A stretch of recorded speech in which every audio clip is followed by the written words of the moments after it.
saints go marching in. So it's Brother Holmes.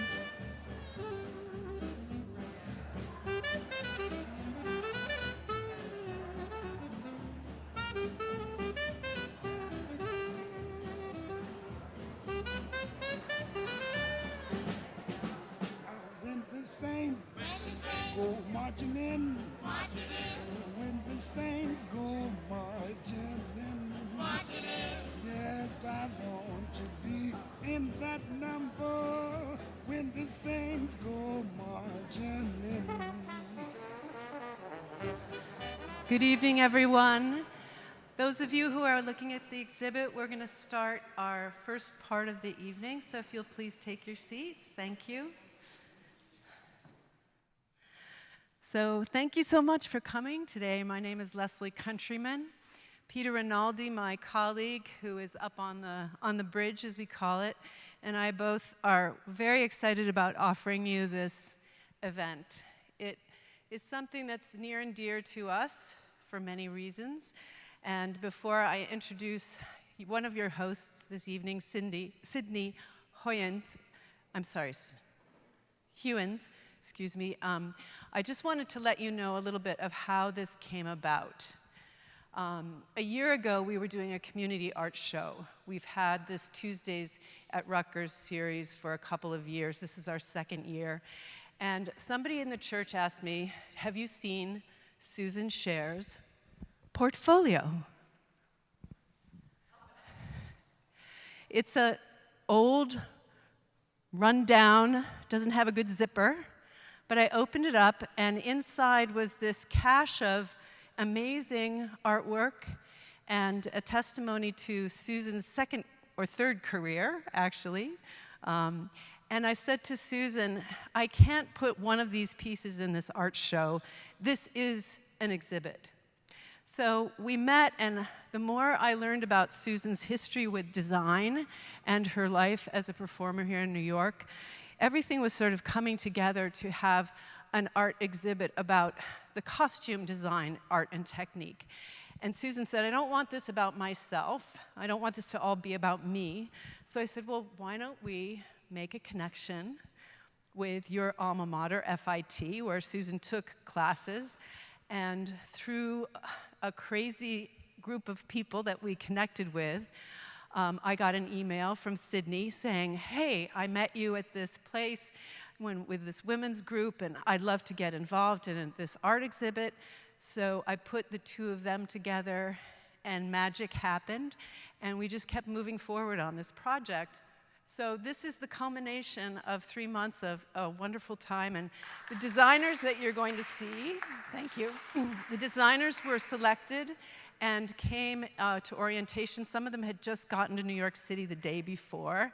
So for me, as an old lady here in New York City, to still see young talent coming in through and having dreams and thinking about what it is to be an artist is something that I really cherish. So I just want to say thank you so much for coming.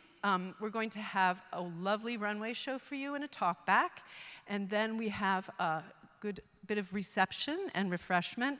And then also we are accepting donations in cash, or you can go online for the FIT Foundation, which helps support scholarships. So thank you for coming. And here is Sydney, whose name I absolutely mangled earlier. Thanks, Sydney. You're so tall. You look so sweet. Hi, everyone. My name is Sydney Heughins. I'm one of the co-hosts of tonight. I'm a former FIT grad who's currently working in merchandising. I was tasked with just saying a little bit about the project and my involvement, so I'm a little scared of public speaking, so if I mess up a little bit, don't get mad at me. I was brought into this project after explaining to Leslie my love for fashion history and its intersections with sociology and anthropology. I've always found the relationship between fashion and culture fascinating. It's tied much closer than one may assume. What I found so interesting about tonight and this project is its play on intergenerational design. In one of the first meetings I had with Leslie and Susan, We had discussed the juxtaposition of the designs Susan created in the 80s to the methods of designing and perspective on design that young designers have today. It's safe to say that a lot has changed since the creation of Susan's portfolio, but there remains the tie of true design. The research, inspiration, creativity, exaggeration, and passion has all remained. I hope you can feel as enticed by this duality of now and then as I did when I first joined, and as I continue to be up until tonight. I would like to welcome the wonderful lady who has inspired this whole evening. She is one of the most original, kind, youthful, caring women I've ever had the joy of meeting, and her creativity and passion continues to inspire me. Everybody welcome Susan Scherer.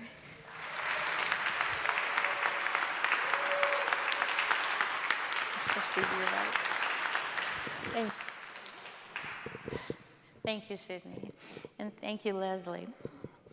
Good evening, everyone. Welcome to Page to Stage, the next in Rutgers Church's series, Tuesdays in the Sanctuary. But first of all, I have a few people to thank. First of all, thank all of you for coming. It's so nice to see the pews filled up in here. This is lovely. Thank you all for coming and supporting us. It is so good to share this evening with you and to introduce you to some of the most amazing new talents in the field of fashion and costume design. I hope you have had a chance to view some of the costume and fashion renderings on our walls as they reflect what transpires when young students who dream of a career in design are smart and lucky enough to attend the Fashion Institute of Technology right here in New York City. I would also like to thank God for letting me become a vessel for His glory. And Rutgers Church, Pastor Andrew Stalick, my home and faith and sanctuary for the past 48 years, right here. Thank you especially to the Reverend Laura Jervis, our beloved associate pastor here for many years, now in Italy, who brought my design portfolio to Leslie Countryman. And then thank you to Miss Countryman, energetic, multifaceted producer of Tuesdays in the Sanctuary, who then took my portfolio, which had been fermenting in my closet for about 25 years, to our superb audio-visual director of worship and events at Rutgers, the affable and talented Peter Rinaldi. Thank you, Peter. And thank you to our excellent sound engineer, Nadim Ahmed. I would especially like to thank our co-host for the evening and project coordinator, Sydney Heughins, who is the person who found and recruited our 7 rising young guest costume and fashion designers now attending FIT. They are Yuval Brillant, Wajiha Hassan, Alexis Hoffman, Griffin Holzman, Chidi Obieshi, Maria Ochoa, and Jane Paradis. And now, without further ado, let me bring out our lovely models who are wearing our newly created designs, artistically rendered so beautifully by these designers, 5 of whom are the designer chameleons I have just mentioned. So sit back now, relax, while we turn back the clock to 5 historical periods with some reimagined garments for 2025. First up is Jane Paradis. In her striking red cocktail dress of silk taffeta and beads, crafted from many walks of glamour and decades of beauty. Reminiscent of the longer version, hanging up, which was inspired by long evening gowns of the 20s and 30s. This shorter version adds a unique twist to her original design and is gala-ready in today's fashion world.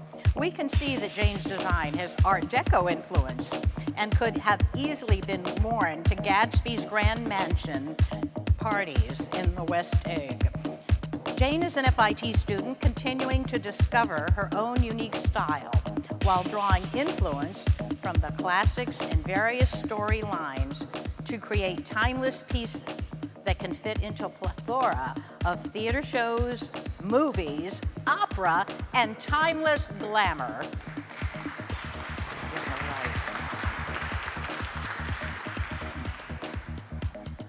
Next, we enter the Romantic era of the 19th century with designer model Alexis Hoffman. Alexis is currently a senior at FIT, majoring in fashion design with a triple minor in psychology, film and media, and Latin American studies.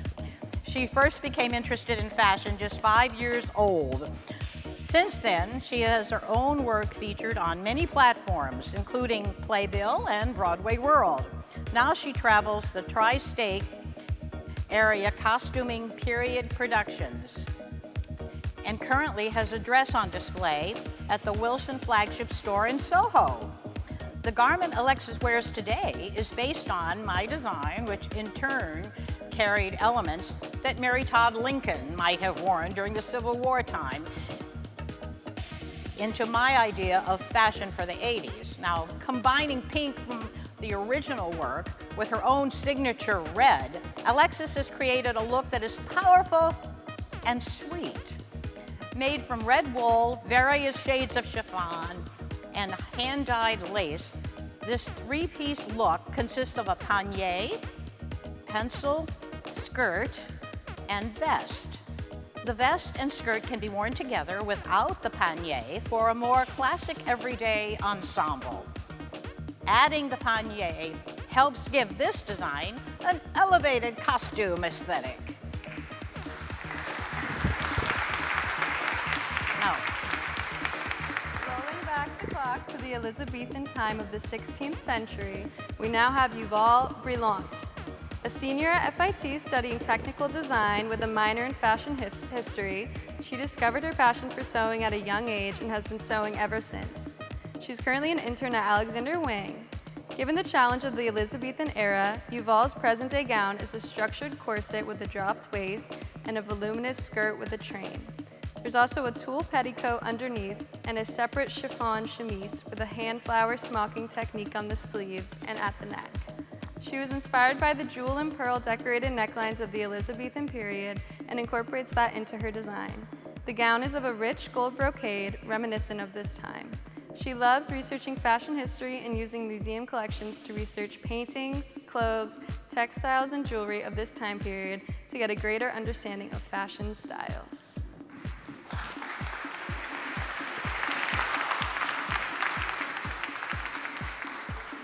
Our next designer and model is Chidi Obieshi, with her urban and almost futuristic take on Hellenistic fashion. She is a second-year transfer student at FIT from New York and Connecticut. The costume includes a paneled drop-crotch pant with heavy drape elements running down each leg. Inspired by the draped garment of ancient Greece, Chidi has paired it with a one-shoulder cotton top, with draping details as well. She brings a nostalgic, but also futuristic approach to her work as she draws from her cultural background, incorporating unique details she wishes to see in the world.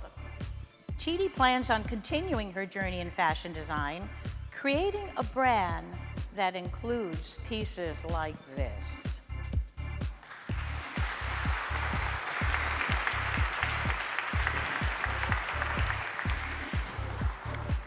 And now, ladies and gentlemen, our next designer and model, Griffin Blaze Holzman, a freshman at FIT, just moved here from Vermont. Assigned the ancient Byzantine era, Griffin took it on himself to visit the Met Museum and look through some books with photos of primary source objects and pieces. Now, he looked through, he was most inspired by non-clothing pieces, pulling most of his inspiration from mosaics, sculptures, and lamps. The main garment is made of heavy ponte knit with rhinestone embellishments. The boots have a canvas base with embossed leather, faux fur, and terry cloth overlays. He was further inspired by my mention of outfits worn by certain musical artists today. Griffin says he's had the most fun making the boots for this project, and he hopes to work with footwear in the future.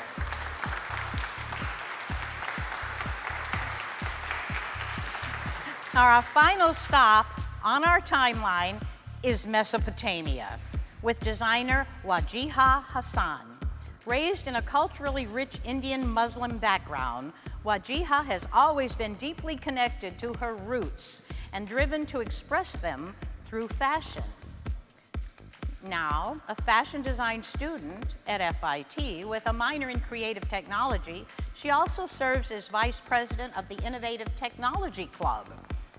She is acclaimed for her unique ability to merge technology and fashion, creating designs that seamlessly celebrate cultural heritage and artistic flair.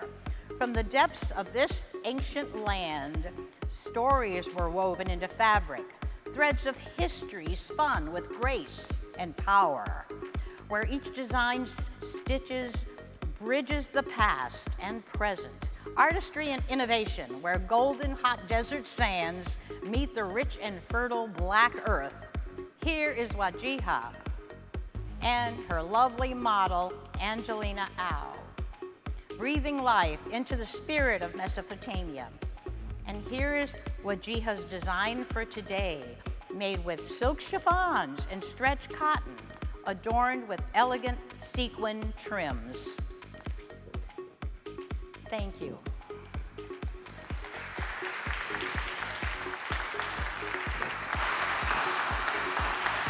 And now we have a very special presentation here by Wajiha herself, who's going to read a poem that she wrote for tonight to close the evening. Thank you so much, Susan. Good evening.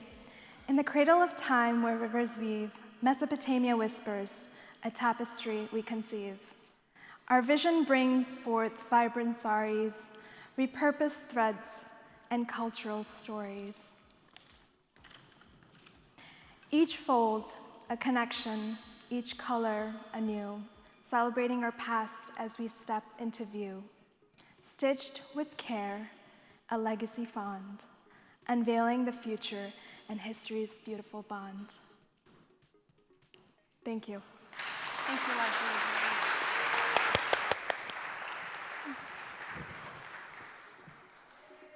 And now, come on out, everybody.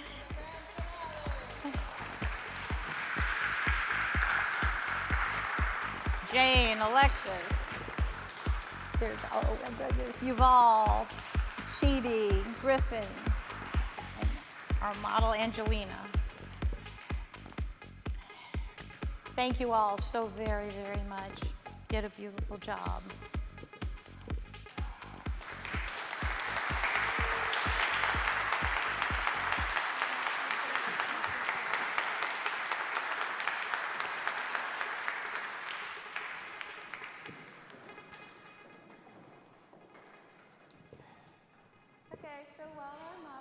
Change.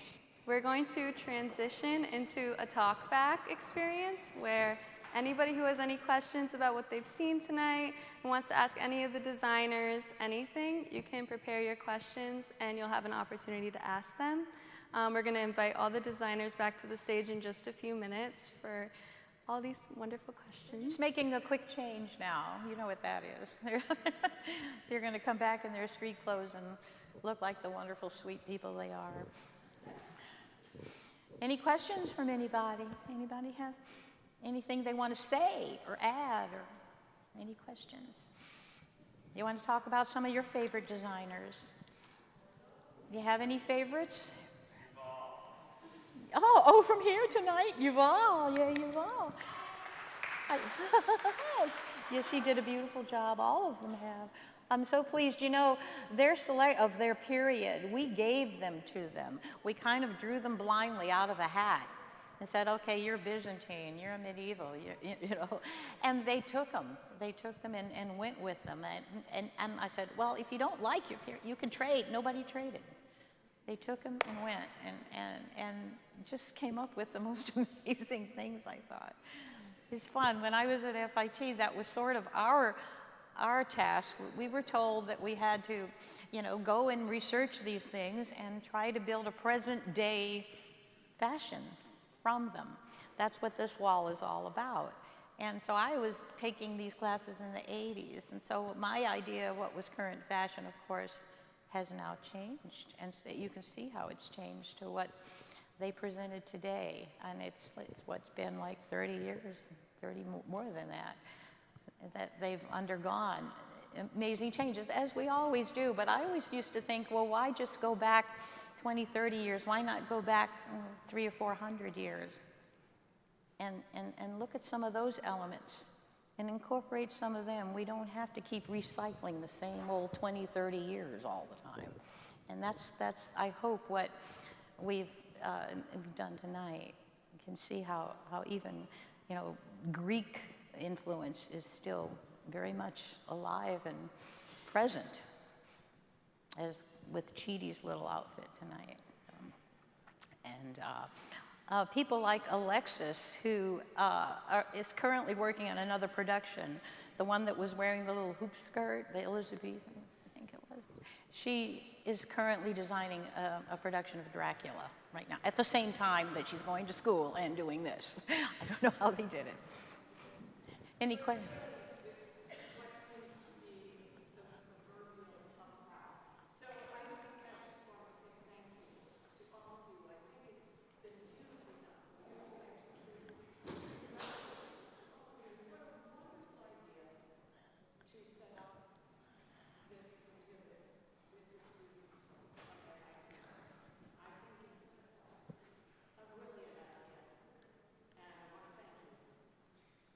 Thank you.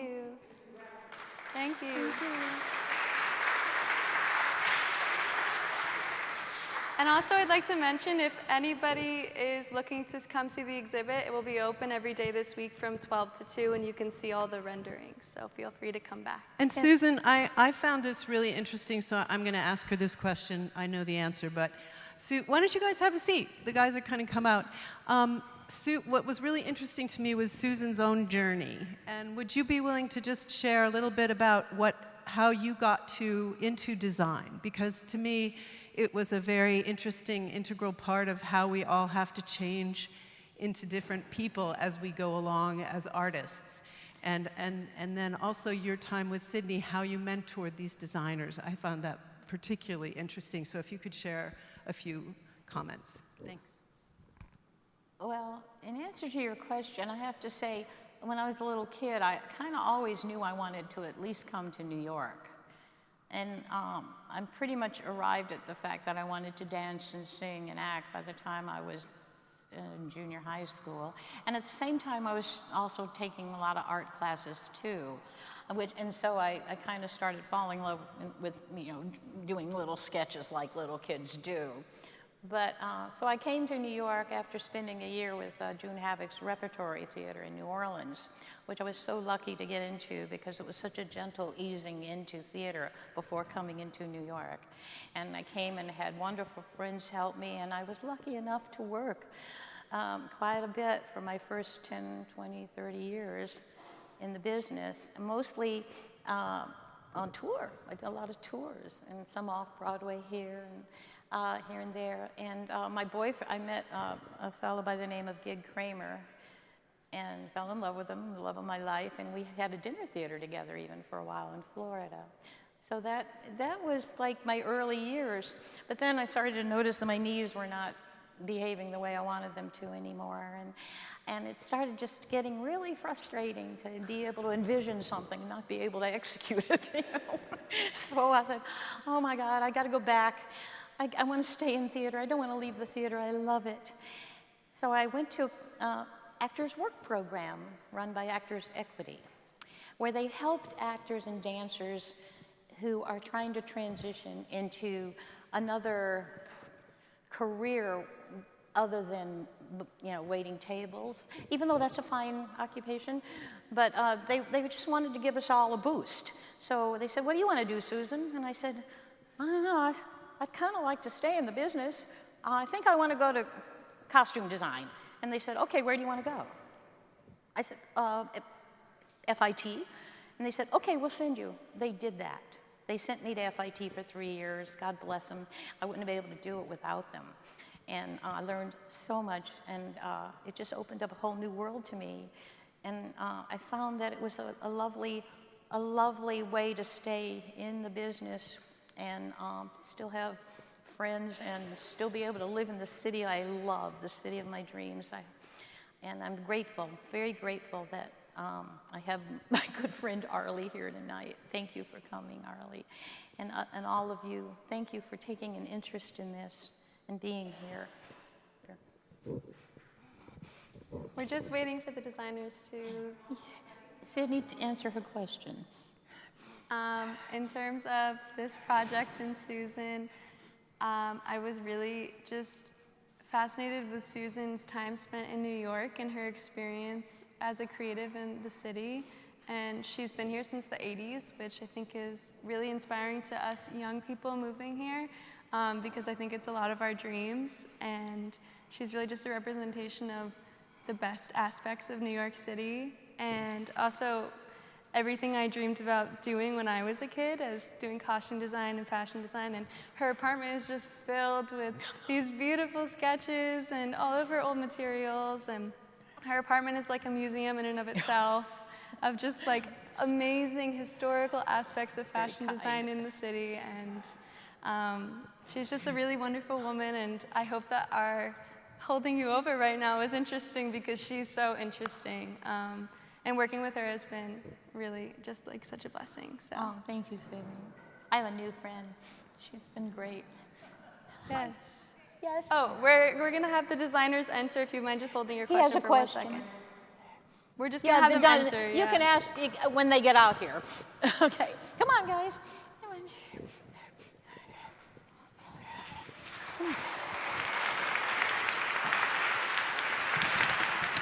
Hi. Hey, you can sit anywhere. Okay. Yes, sir. Sorry to pause you. Would you like to ask a question?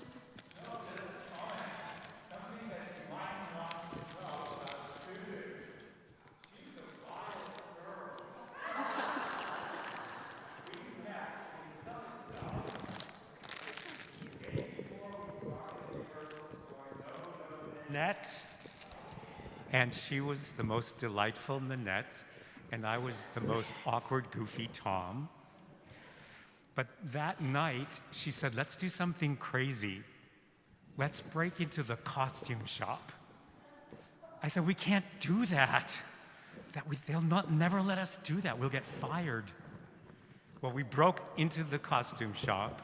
She picked out a full-length raccoon coat for me, bowler hat, a cane, and fabulous clothes for herself.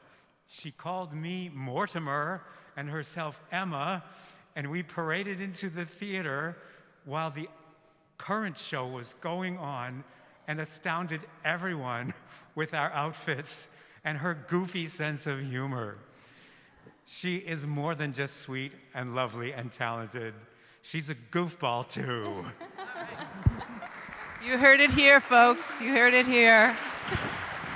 All right. Susan, Georgia needs to sit on the floor, or your mic's going to go scratching all the way down, I think.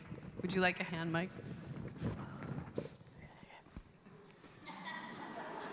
Georgia stays.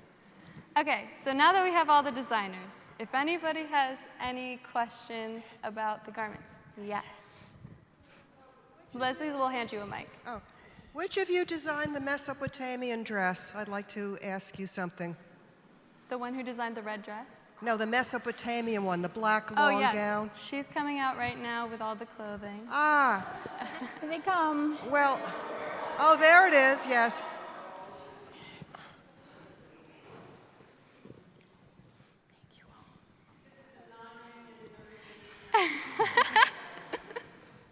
I hope you guys find this charming.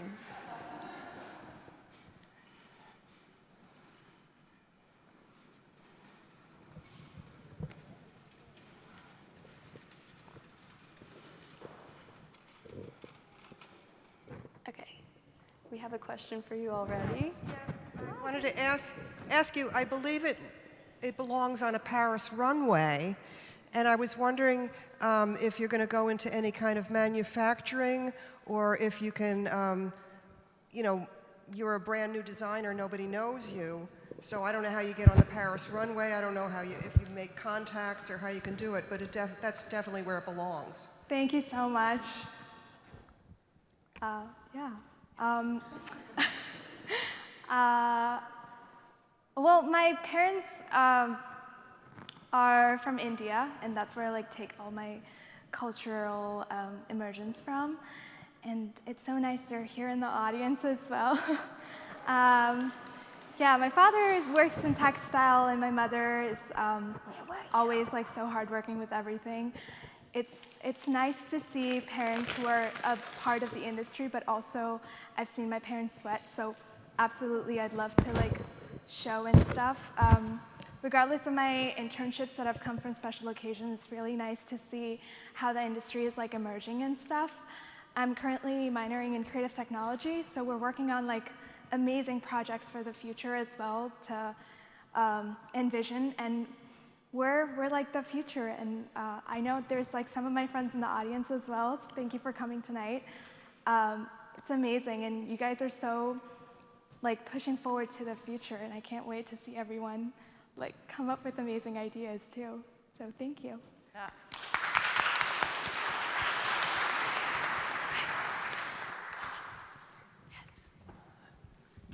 Yeah, I wondered how you guys, there's so many modern fabrics and synthetics and things that kind of flow and are really different from a lot of the older fabrics. And I wondered, do you incorporate in your new designs, even if you're designing something from an old period, do you use these new fabrics, and or do you feel like that's really not what you have to use the old fabrics?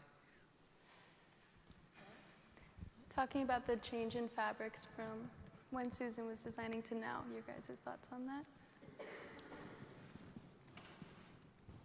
Okay, I'll go. So that's actually something I've been dealing with a lot recently. I am taking a class on corsetry, and we're making corsets specifically from the 17th century. Trying to find fabrics like that in the city is hard enough. Finding fabrics from the 80s, slightly easier. There are a few really nice dead stock fabric places that you can find in the garment district. Many of those people actually have fabrics that date back to the 50s if you look hard enough.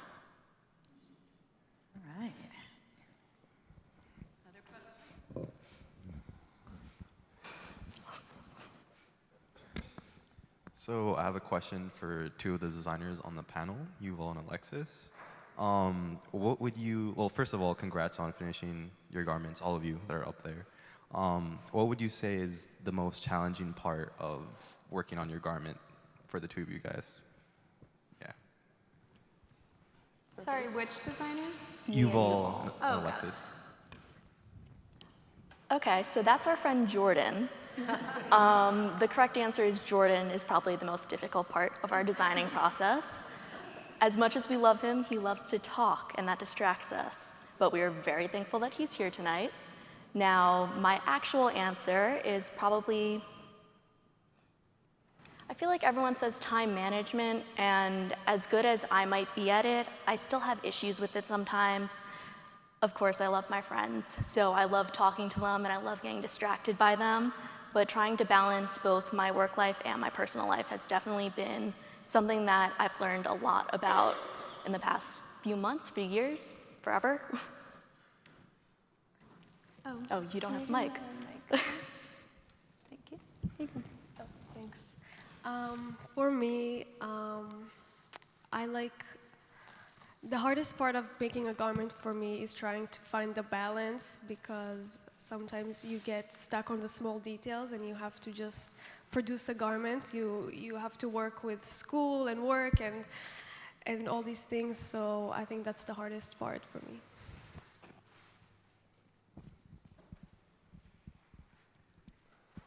Anyone else? Oh.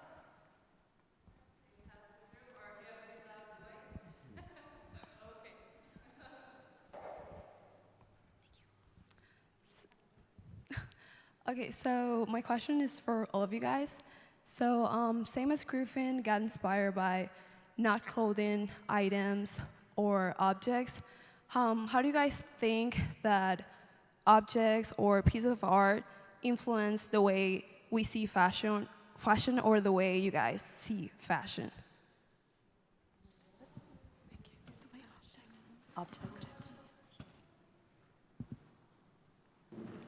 I can go. I think a lot of designers don't just take inspirations from silhouettes. They take inspirations from like architecture. They take inspiration from like objects. I'm pretty sure that we went into heavy primary, secondary researching and mood boarding, and there was some critiques. We met with Susan one-on-one, and it was beautiful to see her illustrations. As you guys can see, she's an incredible costume designer and illustrator.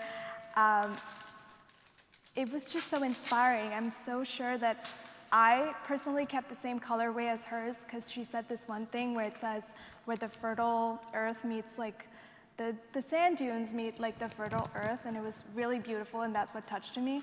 So I just kept that with her in the illustrations. I would love to hear what my friends like took as Susan's like illustration part and like went with the design. Yeah. Sometimes you can get inspiration from music.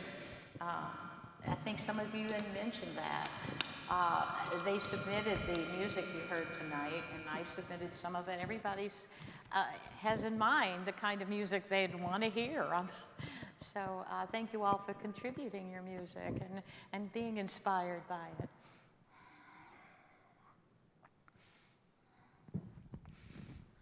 Okay, any final questions before we wrap up? Any more questions? Thank you all so much. Thank you all. Thank you. Thank you all. Before we...